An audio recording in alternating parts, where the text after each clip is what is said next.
Job 40. The Lord said to Job, "Will the one who contends with the Almighty correct him? Let him who accuses God answer him." Then Job answered the Lord, "I am unworthy. How can I reply to you? I put my hand over my mouth. I spoke once, but I have no answer.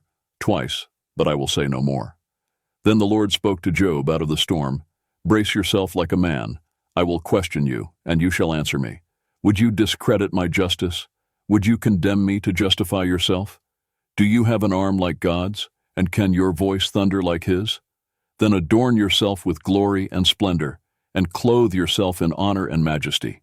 Unleash the fury of your wrath. Look at all who are proud and bring them low. Look at all who are proud and humble them. Crush the wicked where they stand. Bury them all in the dust together. Shroud their faces in the grave. Then I myself will admit to you that your own right hand can save you. Look at Behemoth, which I made along with you, and which feeds on grass like an ox. What strength it has in its loins, what power in the muscles of its belly. Its tail sways like a cedar, the sinews of its thighs are close-knit. Its bones are tubes of bronze, its limbs like rods of iron. It ranks first among the works of God, yet its maker can approach it with his sword.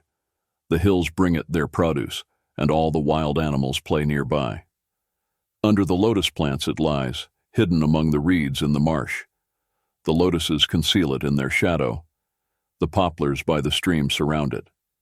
A raging river does not alarm it. It is secure, though the Jordan should surge against its mouth. Can anyone capture it by the eyes, or trap it and pierce its nose? Job 41. Can you pull in Leviathan with a fishhook, or tie down its tongue with a rope? Can you put a cord through its nose, or pierce its jaw with a hook? Will it keep begging you for mercy? Will it speak to you with gentle words? Will it make an agreement with you for you to take it as your slave for life? Can you make a pet of it like a bird, or put it on a leash for the young women in your house? Will traders barter for it? Will they divide it up among the merchants?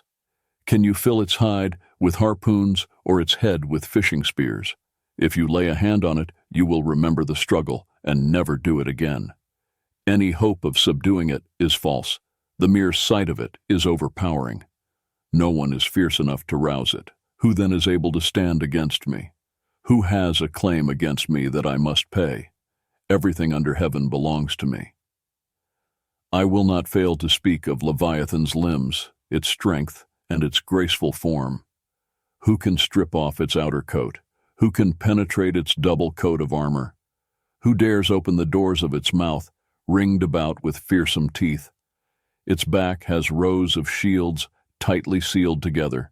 Each is so close to the next that no air can pass between.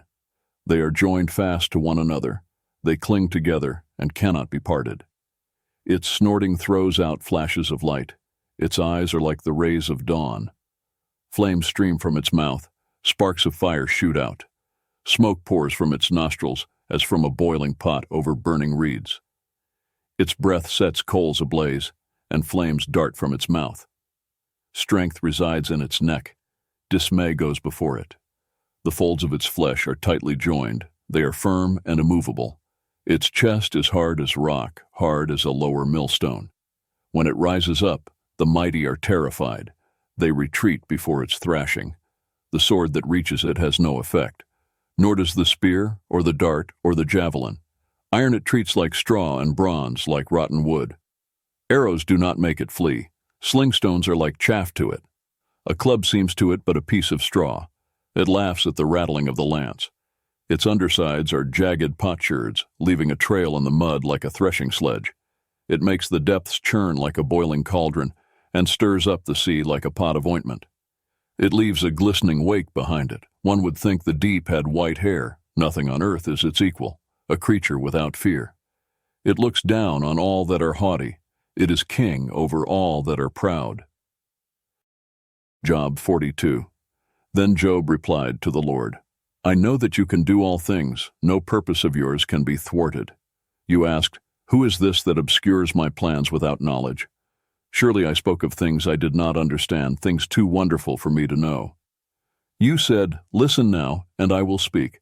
I will question you, and you shall answer me.